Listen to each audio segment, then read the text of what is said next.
Good morning, everybody. This is Diggs. It's another beautiful day out here in the Pacific Northwest, and today we're going to be talking about some tips and tricks for Kuni CrossWorlds. We're going to be focusing specifically on things that will elevate your play, increase your account, give you a little bit more power level. So let's go ahead and dig in. Having a background in Seven Knights 2, we're going to start here in the Codex because Seven Knights 2 does have a very similar Codex system, and I'm noticing a lot of people are really misunderstanding the Codex system. A lot of people are coming to me and saying, hey, I got my equipment 1-star, 2-star, so I got the 2 Codex entries, but for each piece of equipment, there is multiple Codex entries for all levels of enhancement. And a lot of people just don't want to scroll all the way down to see the enhancement bonuses, and they are going to miss a lot if you are not enhancing this equipment. So first off, right here, you can see, I awakened my gloves to the 3rd awakening tier. That got me, 32 HP. Scroll down, even more. I could awaken the same gloves to 7. I could awaken the same gloves to 10. So there is this level of, awakening you're going to get stats for. Coming up here, you can see you're awaken the headgear. Moving even further up, I'm actually...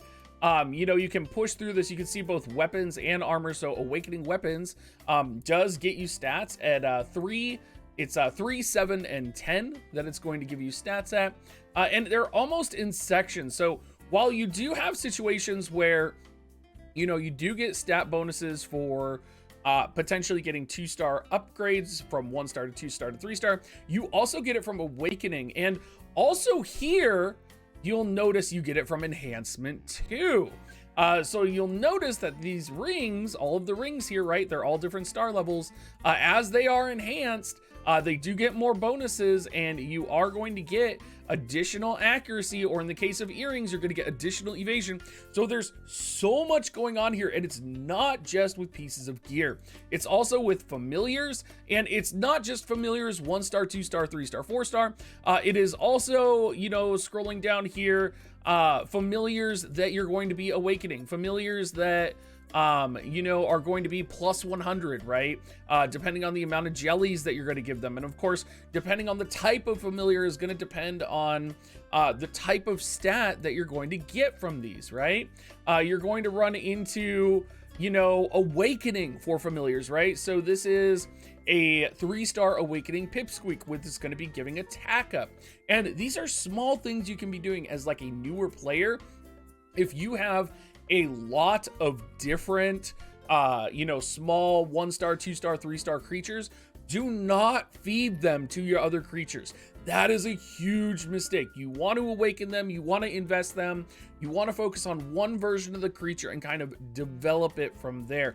This game is designed around horizontal progression, and the sooner you recognize how important the Codex is, the better off you're going to be. Another important thing for the equipment codex is just because weapons aren't on here does not mean those stats don't affect you. So right over here in the right hand corner, you're going to see that you can actually change the job of the unit that you are.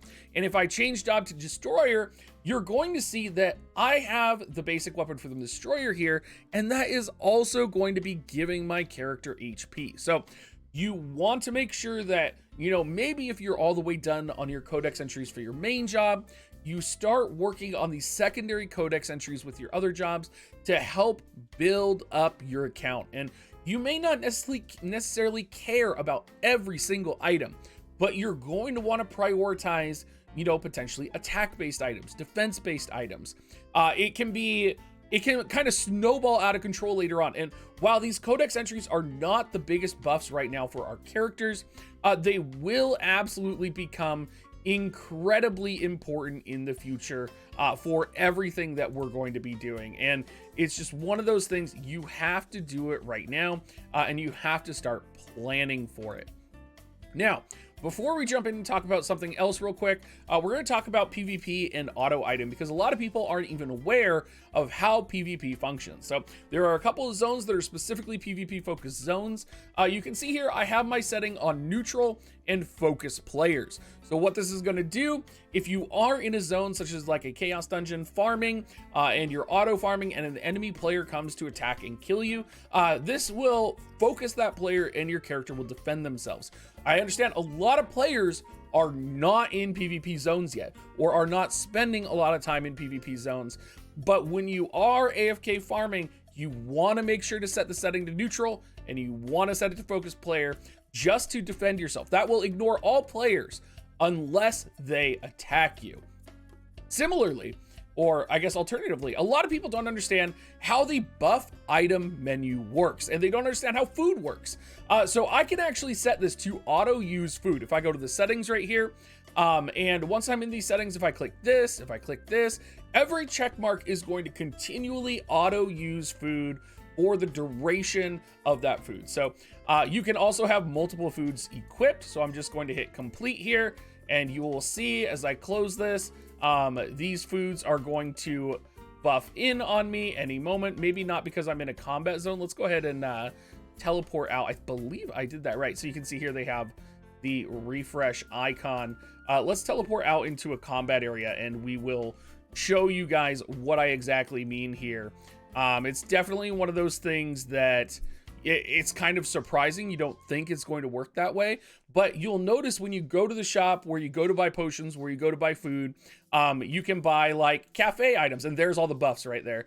There's all the buffs happening right now. So you can see all of a sudden I have 1, 2, 3, 4 food buffs, and that's something that people don't understand. They don't understand you can have multiple food buffs, and those are a good way to pad your stats if you're either going into potentially PvP or a dungeon.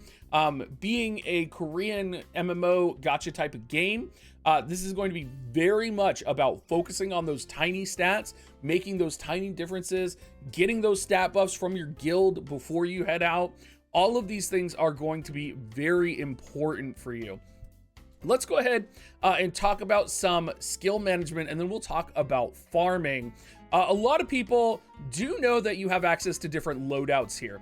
What you may not know is that you can actually adjust your skill priority, and you can actually adjust what skills are used, and you can adjust kind of the different way that your character is going to use them, particularly around movement abilities if your characters have movement-based abilities. So how you go about doing this is you go over to your character tab here and you go down to your deck. Now, this was probably introduced to you and you probably didn't even really look at this. That's okay. A lot of players aren't at that point in the game to really make use of this. What I'm going to show you though is a small portion of this, and that's going to be the settings option. Now, auto use settings are going to dictate what abilities are automatically used if you are doing a auto battle, right? So for example, I may choose to remove my butterfly's ability, which has movement speed on it, because a lot of the times, you know, if I'm doing guild defense or if I'm doing some type of other content, I actually end up kiting a lot of the times, and I will actually need to pop that movement buff manually. So this will stop it from automatically being used when my auto or semi-auto capability is turned on, and then I can manually adjust that and plan that. So this is very important, and I think a lot of players do not understand how to use this yet. The other thing under edit battle options, a lot of you guys are probably like, oh, Diggs, I've already done this, I've already seen this. First thing you want to do, change your auto battle distance up. This is going to save you a headache in the future. Make sure you do that. You do have auto battle counter outside range. What you may not have, depending on your class, because only certain classes have this, is skill movement restriction. Now, I actually found out that we didn't have this because Giant and myself were having a conversation about the, we were setting up our auto farm the other night, and I have movement-based abilities and he doesn't because I'm the rogue class. And we were trying to get our characters to stay close together in the auto farm for AFKing. And so if you want to do that, you can If you have skill movement based ability set, you can go to skill movement restriction and turn off skill movement restriction. You can also turn off auto heal skills or set thresholds for these auto use heal skills. This is going to be a very important area for you to go and kind of do and fiddle around with. And you can, of course, access these settings under the general settings at any time, but these are going to be very important, especially as we go forward. You know, considering all of the things you're going to be doing, very important that you focus on that and that you do get that done. Now, one more thing I want to talk about just real quick is the farm, because a lot of people have been asking me about the farm. I've been getting a lot of questions. It's also called the forest. So let's go ahead and go to my forest. Now, a lot of people were confused how the forest is operating, how the forest is kind of happening right now. And so I'll show you how I set mine up. It's just the beginning, and I'm sure there are people who are already well along their way. But my focus right now has been to get as much corn, as much apple trees, and as much tomatoes as possible. Now, why am I doing this? It's because if you go to the shop, this is actually the currency. So if you go to shop and if you go to metal exchange, you'll notice you have sprout point shops, and you can actually buy sprout points with apples, tomatoes, and carrots, but you can also buy more apple trees, cornfields, and tomato fields with apples and tomatoes and corn. So it's a ongoing cycle of the more apples, tomatoes, corn that you have, the more items you'll be able to buy, the bigger your farm can be, the more productive you'll be overall. So get as many of these as possible. You can also buy garden care, which is a weekly, daily reset to kind of get all of your crops going again. And what I did, since you just start out with 1 corn and 1 apple tree, planted those, kicked them, gathered them, popped my potion, gathered them again, popped my potion, gathered them again, and you do have to water and plant your seeds ahead of time. But I did that, and I gathered those materials, and then I bought another apple tree, I bought another cornfield, and I mixed and repeated. And I'm at this point now where I'm mixing and repeating and doing this every single day to build up my apples, tomatoes, and my corn and finish this off. So make sure you are checking out your farm, make sure you are investing in it, make sure you're building in it. This is going to be very pivotal for when you are trying to progress in the game later on, and it's going to help you, I believe, with food things as well. I'm not quite there yet. Let's go pick up this alpaca that we have. We're gonna pick you up and just make you look real cute here for the end of the video. We'll make it look like the alpaca's talking. Anyway, everybody, I have a lot more tips and tricks if you guys want to ask questions on stream. I've been streaming this game nonstop all the time. Let me know if this was helpful for you. Drop comments down in the description down below. Also, you can drop comments if you have your own tips for people. So thank you so much, everybody, for watching, and have a great rest of your day.